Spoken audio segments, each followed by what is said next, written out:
Bonjour.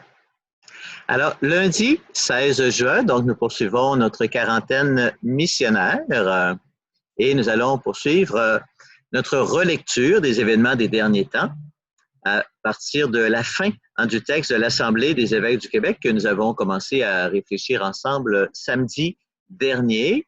Donc, ce texte nous invitait à relire ce que nous avons vécu durant le confinement et à situer cela en lien avec la mission de l'Église, qui est d'être sacrement du salut pour le monde.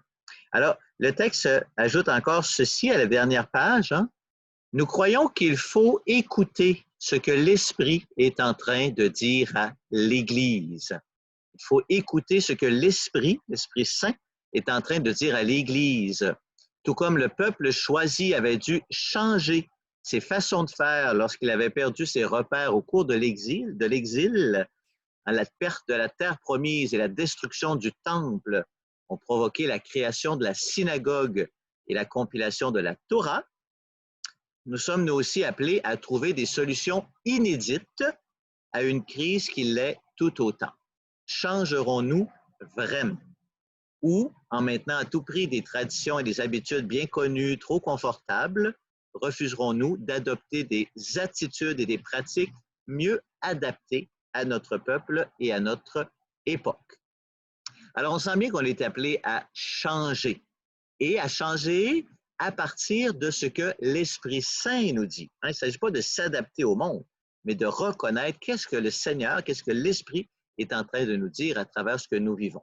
Alors, j'apporte quelques éléments de réflexion que je vous invite, bien sûr, à compléter. D'abord, dans notre vie personnelle de baptisé, donc beaucoup d'entre vous ont, durant les derniers mois, approfondi leur vie de prière en prenant du temps de manière régulière, quotidienne, et en étant moins distrait par 1000 activités. Alors, je souhaite que ce que vous avez vécu durant la pandémie, vous puissiez continuer à le vivre en développant ce qu'on appelle le monastère intérieur. En développer ce monastère intérieur qui vous permettra de demeurer en présence de Dieu, même lorsque les 1000 activités quotidiennes vont nous rattraper. Dans les dernières semaines, nous avons beaucoup parlé de la place de la parole de Dieu dans nos vies. Et hier, nous avons vécu une expérience exceptionnelle. Nous avons célébré la fête du corps et du sang du Christ sans pouvoir participer à l'Eucharistie, sans pouvoir aller recevoir le corps du Christ. C'est clair que l'Esprit parle à travers ça. Le Seigneur a un message à nous dire et un des messages qu'il nous dit, c'est « Faites de la parole de Dieu votre nourriture quotidienne ». Parce que ce n'est pas certain du tout que vous pourrez continuer à recevoir le corps du Christ dans l'Eucharistie. Qu'est-ce qui s'en vient dans les années qui viennent? J'en sais rien. Alors, si on n'apprend pas à se nourrir de la parole de Dieu et qu'on est toujours en attente de la célébration eucharistique, on risque d'être affamé. Apprenons à nous nourrir de la parole de Dieu et à cette méditation quotidienne dont on a parlé, de la possibilité, même de l'importance d'établir des groupes de partage de la parole de Dieu pour qu'on puisse rompre le pain de la parole ensemble. C'est super important. Et à cela, j'ajoute aussi ce que nous n'avons pas suffisamment eu l'occasion de réfléchir ensemble, mais l'importance de la mise en réseau de nos communautés chrétiennes. J'en avais parlé il y a déjà 2 mois presque, mais on n'est pas vraiment revenu, mais ça va être important. Se demander comment s'assurer de pouvoir demeurer en lien, même si nous sommes privés de nos rassemblements à l'Église. Alors, dans la vie des communautés chrétiennes, qu'est-ce qui va se passer? D'abord, après la pandémie, est-ce que les gens vont revenir à l'Église? Est-ce que les gens vont continuer à demander des funérailles, des baptêmes ou la catéchèse pour leurs enfants? Déjà, c'était des activités en décroissance.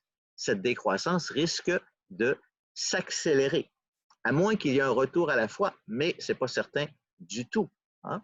Alors, c'est clair que nous devons passer d'une communauté chrétienne centrée sur les services aux membres, si on peut appeler ça comme ça, donc des services pastoraux qu'on offre à nos membres, passer de cette approche à une communauté chrétienne dont l'essentiel est l'annonce de l'Évangile au monde.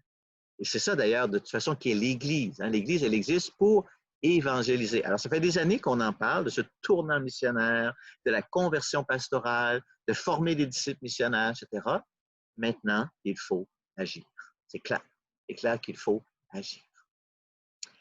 Et donc, le texte de l'Assemblée des évêques nous invite aussi à accompagner la quête de sens de nos contemporains. Accompagner la quête de sens, nous en avons parlé un petit peu la semaine dernière.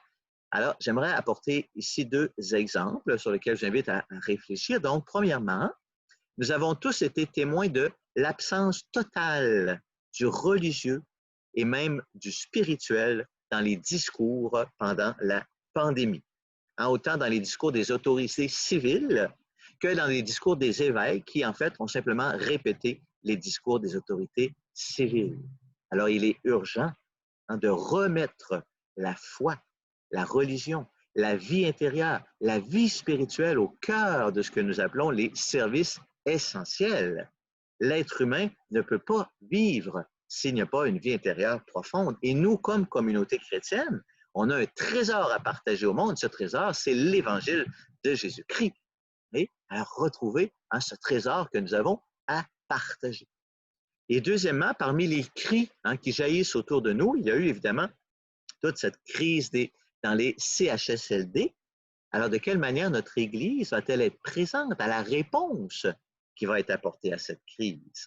Moi, j'ai rêvé que chaque paroisse du Québec délègue un baptisé, une personne, pour aller suivre la formation offerte qui commence aujourd'hui en vue de former 10 000 préposés aux bénéficiaires.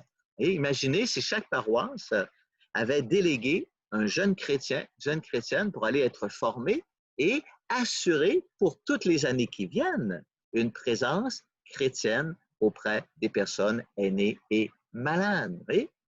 Et au-delà des CHSLD, donc de quelle manière, comme baptisés, allons-nous prendre soin de nos personnes aînées, dans nos propres familles, dans nos propres communautés, en sachant que nos propres communautés chrétiennes sont des communautés vieillissantes. Alors, l'attention à apporter aux aînés et aux malades, c'est sûr que ça doit être une priorité. Alors, profitons des semaines qui viennent, profitons de l'été pour continuer à réfléchir sur tout cela, partageons-le entre nous et posons des gestes concrets. Faisons des choix. Quels choix allons-nous faire? Quels gestes concrets allons-nous poser pour répondre à toutes ces demandes, à toutes ces questions qui surgissent de ce que nous sommes en train de vivre? Alors, je vous accompagne de ma bénédiction au nom du Père et du Fils et du Saint-Esprit. Amen.